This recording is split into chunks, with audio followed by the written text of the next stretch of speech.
Hey, and welcome back. Today I'm going to be showing you how to update macOS. It's important to update macOS because that allows you to use the newest software.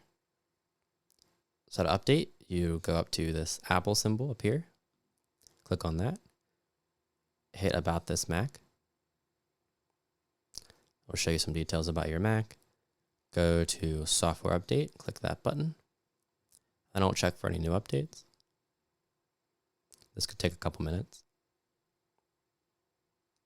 And then whatever it says to update here, go ahead and hit update. Sometimes it says upgrade if it's like a full macOS version like this is.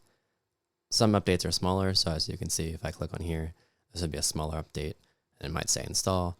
So don't get too confused about the wording. It might say upgrade, it might say update, it might say install.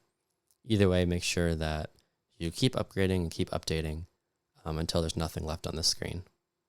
That would mean that you have the newest macOS version. And that's it. That's how you update macOS.